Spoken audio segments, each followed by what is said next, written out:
Nenabesihlangu simaqapha sinamanxeba sagudla ivuna libumbene lesikhombisa ihora nazi indaba wena mbukeli woza nendlebe mina ngizoza nendaba angihlale kuzomthonto nazi ehamba phambili kusihlwa nje.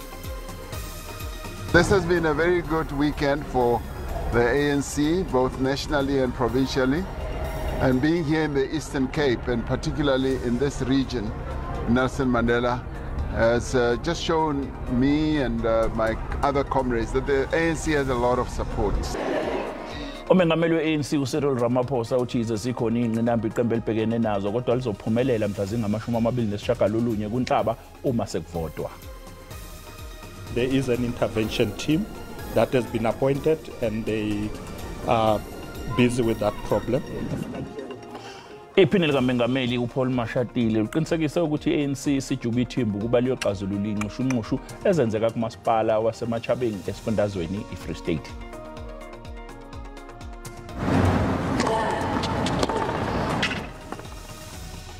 U-Aiga Swiatek odabuka ePoland nokuyena oyihola phambili emhlabeni umemezele ukuthi uzobe ekhona emqhudelanweni webhola lomphebezo iMiami Open eFlorida.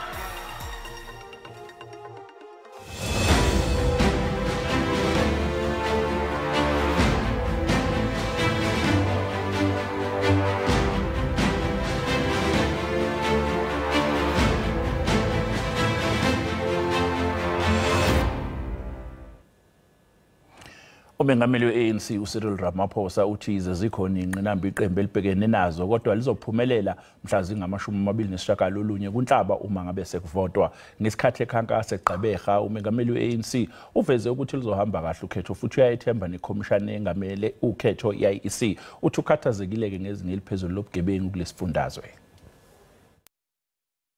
The police levels by 30,000 policemen and women who are going to be infused into the police. Some of them have already concluded their training. We've also decided to set up specialized units, and in areas where crime has been manifesting itself in a very bad way, for instance in illegal mining, for instance in the construction mafia, and in a number of nodes in our country, including here, we've adopted the approach of saying let's have specialized units that will focus on the levels of criminality. I-ANC isijube ithimba elizoxazulula inxushunxushu ezenzeka kumasipala eMachabeng esifundazweni iFree State. Lokhu kuqinisekiswe yiphini likaMengameli wayo i-ANC uPaul Mashatile lapho beqhuba khona umkhankaso weqembu eVelcom. Inyunyana ayisebenzi samu iphoqa ukususwa esikhundleni kwemeya yaseMachabeng uThando Xolo Khalipa lokhu kuphazamise ukhanjiswa kwezidingongqangi kubantu. There is an intervention team that has been appointed and they are busy with that problem. And when I got the briefing this morning, it's like I think they are coming to a solution. So very soon that problem will be resolved. Umashatile uthi kumele kuqaliswe izinhlelo zokwakha amathuba emisebenzi. High levels of unemployment, they hit the young people the most. So we need to focus on them. Not that we will neglect the adult population, but we will have specific programs that target the young people, and that's what we are doing. Izakhamuzi sikhala ngokungahlinzekwa ngezidingongqangi. Especially rona ba. Uthi-ke bafundile njengentsha yaseVelcom kepha-ke abahlinzekwa ngezidingongqangi uthi-ke nemigwaqo ayikho esimweni esifanele. Coming from going kuntshetswana uthi-ke lapha ahlala khona indle ikampakela-ke emgaqweni isimo asisihle neze.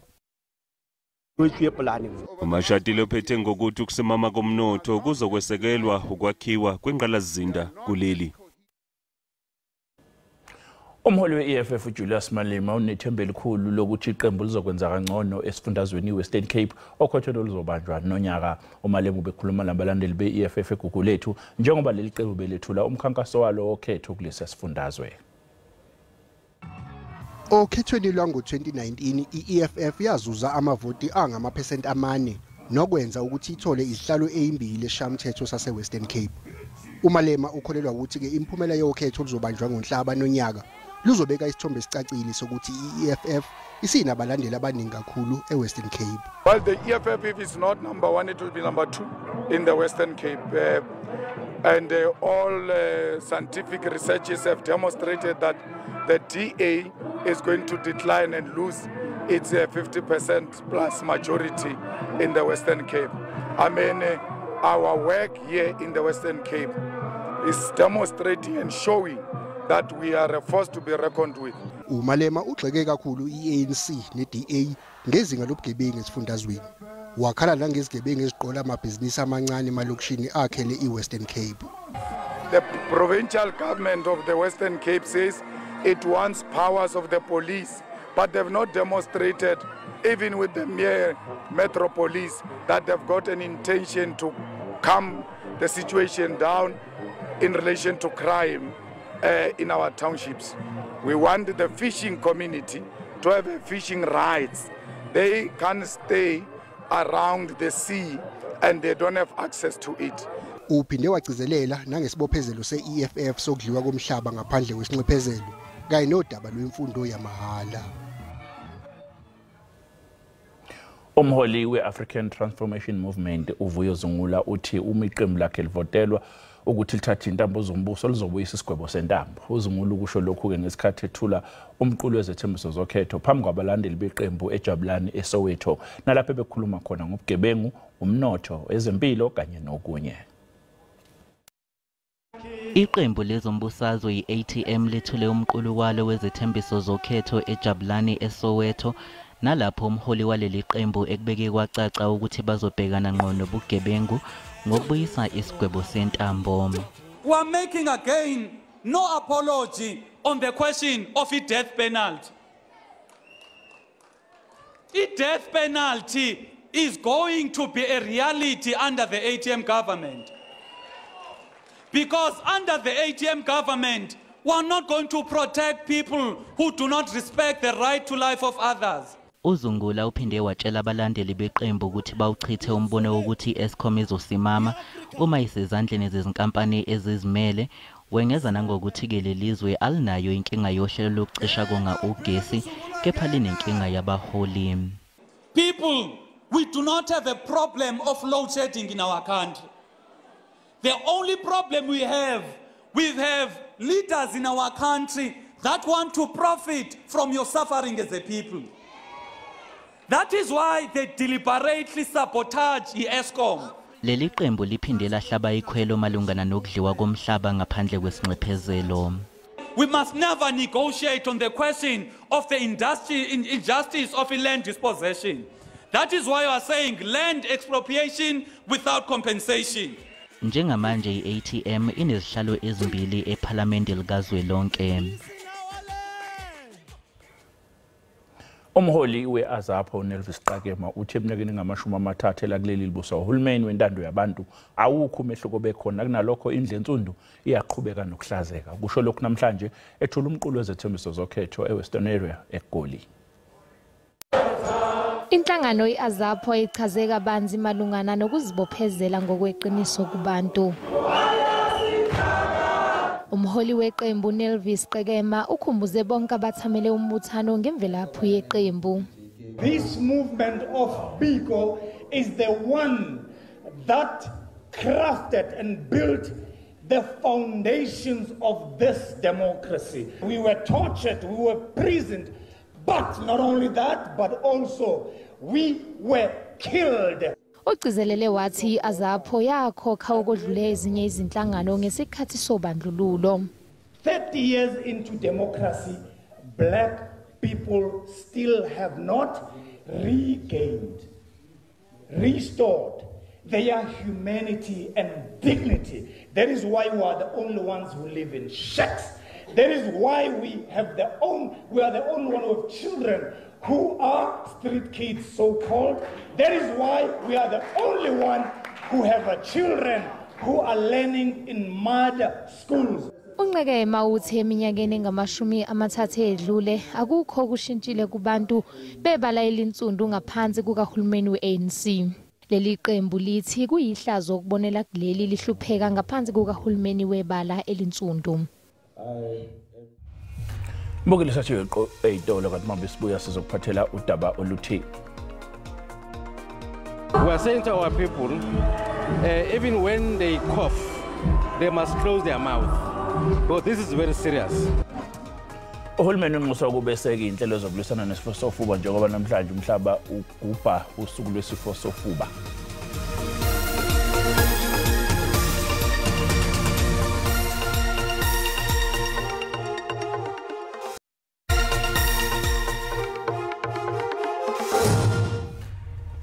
Asikubonga sikwamukele imbukeli mangabasonto kungena udabeni oluphambili besibike ukuthi umengameli we-ANC uCyril Ramaphosa uthi zesikhona ingqinamba iqembu elibhekene nazo kodwa lizophumelela mhla zingama-29 kuNhlaba uma ngabe sekuvotwa. Uthi-ke ukhathazekile ngezinga eliphezulu lobugebengu kulesi sifundazwe.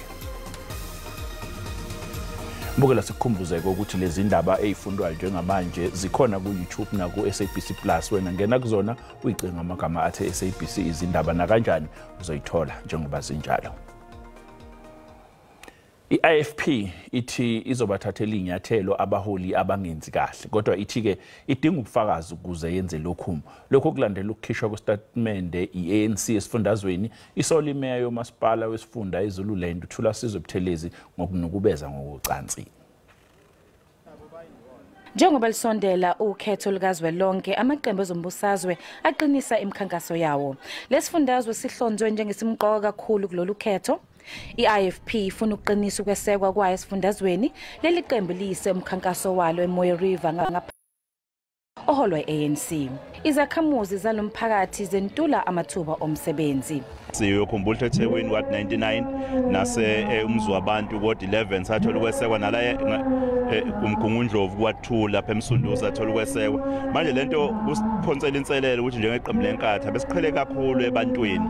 Kufanele sisondele kakhulukazi ukuletha ixazululo ngoba siyazi ukuthi abantu babhekene nezinselelo kakhulukazi umphathi walapha nje eMoyo River. Intsha yalapha ithi ifuna ukubona iqembu ligxile ekudaleni amathuba omsebenzi. Engizothanda nje ukuthi ngikubalule njenge-youth yala eMoyo River sikhala kakhulu ngemisebenzi siyouth ihlela sisebenzi besingajabula ukuthi mangabe inkathi ngazivulela amathuba. uNtuli uphinda waphendula ngezinsolo ezenziwe ANC ebhekiswe kulowo yimeya yaseZululand uThulasizwe Buthelezi. Iqembu le-IFP liyakholela ukuba kufanele kungabikho umuntu ohlukumezekayo ebuholini bethu noma nje emphakathini. Uma kukhona ubufakazi leyithatha isinqumo esifanelekile kodwa ke asina okwamanje angabe nambiko othinta lolu daba lolu. Njengoba kukhona ungaboni ngaselinye phakathi kwe-IFP ne-ANC esifundazweni, uNtuli uthi wonke amaqembu ezombusazwe anejoka lokuthi aqinisekise uzinzo kulesifundazwe. Endabeni ze-SABC ngu-Ayinda Mhlongo eMoyo River. Iparlamente lithi lizoqhubeka nokusebenza njengenjwayelo. Lokhu kuzemva kokuthi-ke usomlomo walo uNosiviwe Mapisa-Nqakula ebhekene nensolo zenkohlakalo waphinde wacela ukuthatha ikhefu emsebenzini. Nokho iparlamente lithi-ke umsebenzi walo uzoqhubeka wona njengenjwayelo. Istatimende sakamuva esikhishiwe iparlamente esinoguquko oluncane. Ekuqaleni lestatimende besithi uNosiviwe Mapisa-Nqakula uzothatha ikhefu ukubhekana nalezi insolo. Kodwa esakamuva sithi uzothatha ikhefu eliyispesheli. Lokhu kulandela ukuthi kuqubuke imibuzo ngokuthi ngabe kukhona yini ikhefu eliyispesheli uma kuza kosomlomo emthethweni yeparlamente. The Speaker's leave of absence is provided for in the rules of the Assembly, which state that if a member's absence extends beyond 15 consecutive sittings of the House, a motion explaining the reason and duration of the absence must be introduced. Iphini likasomlomo lichese etsinoli uzosebenza njengebamba likasomlomo. Amaqembu aphikisayo enze isiphakamiso sokuthi uMapisa-Nqakula ebanjelwe umhlangano wevoti longamethembi. iDA ihambise incwadi yalesi siphakamiso eParlamente. Kusenjalo sihlalo eParlamente uCedric Foley kudlulise amazwe enduduzo kuzisulu ezithintekile eMoscow lapho kushone khona abantu abangaphezulu kwe130. Ufoley bekhuluma eqeqebaneni elimele iParlamente emhlanganweni obuseGeneva eSwitzerland. On behalf of the South African delegation, I conveyed the sympathy of the South African Parliament to the Russian State Duma and also conveyed our support in the relations between our two countries. Ufoley kuphinde wagcizelela ukweseka iRussia kweningizimu Afrika kanye nobudlelwane balamazwe omabili. Inkantolo ephakeme eGauteng kusasa ekuseni izobhunga ngesicelo sokuvimbela ukuboshwa kasomlomo weParlamente uNosiviwe Mapisa-Nqakula. Usomlomo ubhekene nensolo zenkohlakalo kubika ukuthi yenzeka ngesikhathi esaphethe isikhundla sekuba ungqongqoshe wezokuvikela. Emaphepheni awabhalile unxusa ukuthi ke kuvinjwe ukuboshwa kwakhe. U-advocate Mthunzi Mhaka wophiko oluphenya amacala omphakathi uthi ke singahle sichithwe lesicelo. Uhulumeni unxusa ukuba eseke inhlelo zokulwisana nesifo sofuba. Lokho kuza nje umhlaba jikelele ukubhusuku lwesifo sofuba kanti lo mgubho ubusingethwe enkundleni iBushbuck Ridge eMpumalanga. Iningi labantu alinalo ulwazi malungana nesifo sofuba i-TB. Uhulumeni esifundazweni uthi kukhulu okusamele kwenziwe ukulwa nesifo sofuba. It's a lung disease where people can get affected. So I'm here on this event to get more knowledge about it. Uhulumeni esifundazweni uthi ke kukhulu okusamele kwenziwe ukulwa nesifo sofuba. As in Mpumalanga, to date, we have almost about 21,823 patients that are on treatment. Now, to put it on context, that number of 21,000, it translates to about 74.9% against the target of 90%, which is an indication that says we are not as yet there. But then what are the contributing factors that has led us to that? Uhulumeni unxuswa ukuba ngashaya indiva ezempilo ezimayelana nesifo sofuba. We are saying to our people, even when they cough, they must close their mouth. Because this is very serious. And as men who like kissing, this is dangerous. If there are those symptoms, let's for some few minutes or some few days, don't do it. We are saying to our government, let's do the best we can in making sure that our people get this medical attention as quickly as possible. Kunxuswe nabelaphi bendabuko ukuba badlulisele ezikhungweni zezempilo ababonisa izimpawu zesifo sofuba. Uchukizanya umphakathi waseNanda inyakatho yetheke emva kokubulawa ngesihluku kwekhehle belineminyaka eyisishiyagalombili-3 engamashumi-823 ubudala. Unkosikazi walo ngaboni kahle emehlweni usinde ngokulambisa kulesigameko kusolakala ukuthi bengesokubamba inkunzi. Umphakathi wasemaphephetheni eNanda ukhala uyayithulisa ngemuva lesigameko sokuhlaselwa kwezaguga. Kuthiwa umsolo ungene ngodli kulendlu washaya umnumzana Afrika Khumalo ngensimbi ngaphambi kokupequlula indlu yonke efuna imali. Unkosikazi kamufi inkosikazi Dabukeleni Khumalo ongaboni emehlweni osinde ngokulambisa uthi ulinde kwaze kwaba sekuseni ukuze amemeze omakhelwane ukuze athole usizo. Omnumzana Khumalo udlule emhlabeni ifika nje emtholampilo ekseni. Beqa yonke into nje wabeqa yonke into nje esuku. Ungithi uyazenzela manje Khumalo kanti semshayile wamlimaza. Mina phela ngibona. Wathatha konke kwanza ngithatha mina embhedeni ngibeka phansi. Lezaguga bezingena ingane kanti umufi uyena obenakekela umkakhe ongaboni. Yena beyangenzela ukudla, kula ngimazi ngizofihlwa ngani. Kwaphela akho mali la endlini bayithathe yonke ebikhona. Futhi uma singcwabisane besingenawo. Abaholi bomphakathi baveza ukukhathazeka. Sikhathazeka kakhulu ongangokuba mhlambe siyafisa nokuthi mhlambe abomthetho bangenelele mhlambe mangenzeka kube khona amaphoyisa siwatholayo mhlambe athola ukuthi athi kusipatrol ebusuku. Amaphoyisa athi athungatha umsolwa obaleke ngeinyawo ngemuva kwelesigameko ebusuku. Indaba za SABC nginguvusi Khumalo eThekwini. Umhlahlo simo sezulu yalandela emva kwekhefu.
Ake mbukeli ziyaguqa lapha besiphethe osukwini kuzoba ngokuzayo sale kahle.